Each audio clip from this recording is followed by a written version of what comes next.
I'm going to give you a little bit of advice on how to start a business.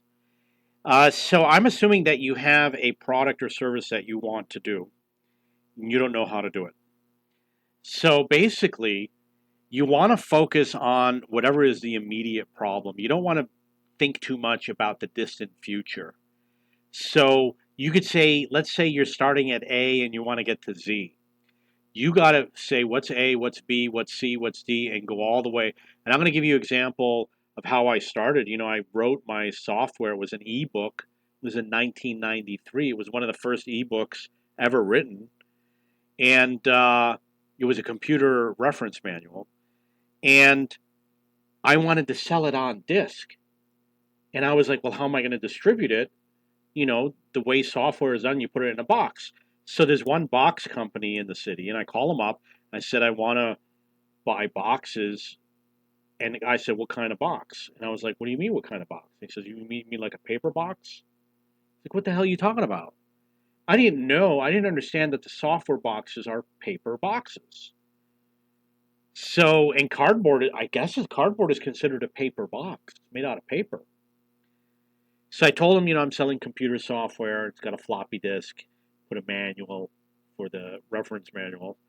And the guy's still like going after me, like, well, what kind of box you want? I can't help you unless you tell me what kind of box you want. Like, I have no idea what the F you're talking about. There's only one kind of box. I mean, what do you mean paper? And he never said anything other than paper. It was a paper box company. That's all he did. So I said, okay. And I went in to meet with the guy. And, like when I was starting, I would call up and I would say, yeah, can I speak to the people who buy stuff? Like I had no clue how to talk to anybody.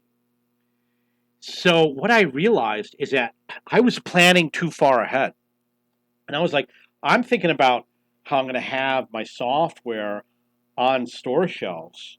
But you got to get the box, and then you got to figure out what a box is, and then you got to design it, and then you got to figure out how to print it, and then you got to pay for it, and you got to do all the floppies and test them all to make sure they work. And then I'm like, what am I going to do with all these discs? You got to find out how to get them in the store. And that means you call a distributor, you send them samples, they place an order that goes out to the store, you got to do advertising. It was a lot of work.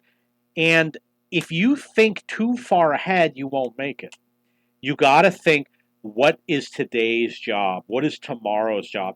And you try to write everything down. At first, it's going to be very general and very vague. But then you're going to get to be more specific. You're going to be a little bit more specific with all the details, but you always want to be focused on what you're doing today. Today, I am going to go to the box place and look at the samples of boxes and go, oh, that's the type of box.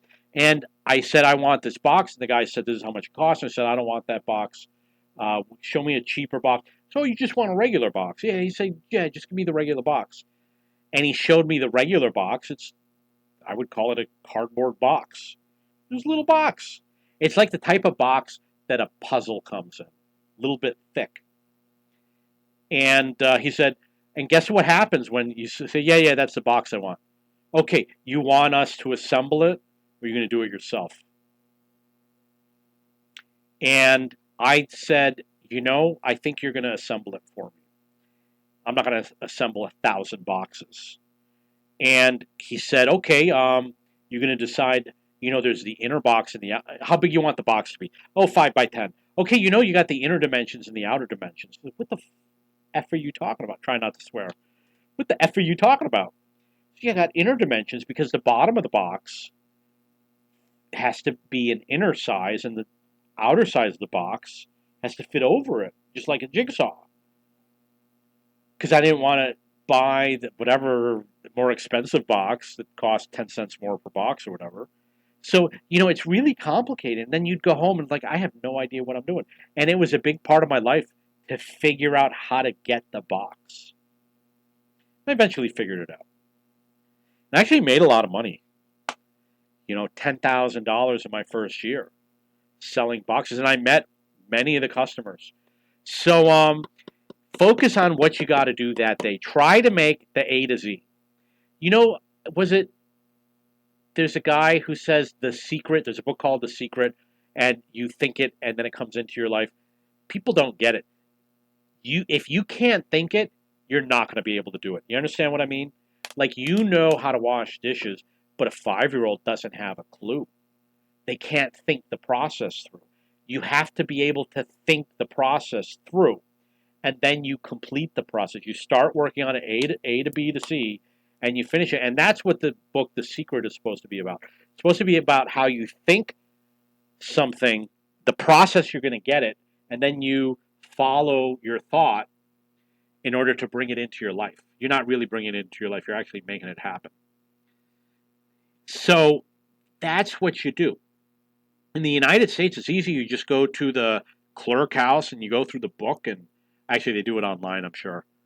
And you pick a name and you pay $35 and you put your address on it and you got a business. That's the way I started. I didn't want to look through the books. I just put my name down as the name of the business. No one's going to say I can't do that. And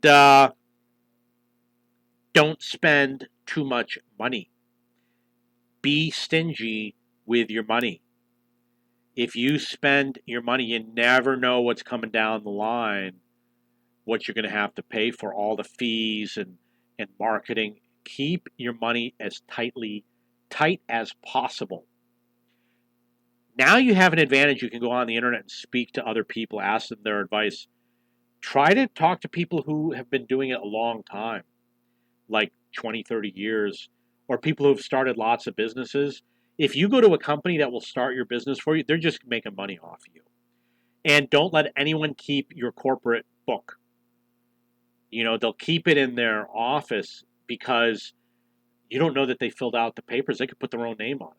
Don't let anybody keep your corporate book with the shares blank because they can steal your business. And when I came to Colombia, I had a business name I wanted to use. They thought I was going to use the name Cheap Books in Colombia. And the guy says to me, "Oh, we did you a favor. We registered your business, and I'm going to give you a document giving you permission to use it." I was like, "No, I just created a new name, and I made CBKS was my Colombian business name because some guy was trying to steal my business, and he was a crook. And he even told me if we ever have a problem, we just quit our business and we start a new business. And that's what he would do.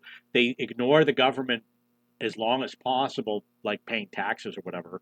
And then when they can't ignore them anymore, they start a new business under another name. I've started a few different business names, but it was because maybe I lost a document. It wasn't a lot. I mean, I probably did 3 or 4, and it was many years apart, and the businesses were not bringing in income. Like my corporations, I never made bank accounts for them. And I maybe made 2, what do you call it? Sole proprietorships, or maybe 3. But you do it because you need like the sales tax, and you need maybe to open a business bank account. Maybe I lost one of the documents, or maybe I thought, well, if I start a new business that does something different, maybe I need a new business certificate. You don't need all that. You just have to do it once. I could have kept the original one. I don't even remember what the name was. So, if you start a business, you're likely to have many business ideas. You really want to try and focus on one. One guy told me, I asked the guy, his name was Graham. He started an awesome business. It was like a travel club. And I said, "How did you do this?" And he told me, "You just got to keep at it." And this guy was going around Central Park handing out flyers to everybody promoting his social club, which was rollerblading, free parties, um, travel, going overseas, things like that. I don't remember what the other things were. And that's what he said. You just got to keep at it. And I've noticed the same thing with some of my businesses. If you give up, the business is gone. And some of them I was just working on it, not understanding that it was growing. And so come up with, what is a business plan? It's a plan of what you're going to do. It's not what you want to be. It's what you're going to do. So you're going to say, I'm going to borrow this much money. I am going to be on Shark Tank. I am going to have some sort of prototype and I will demonstrate it on the show and I will accept $1 million. What you're going to do is what your business plan is.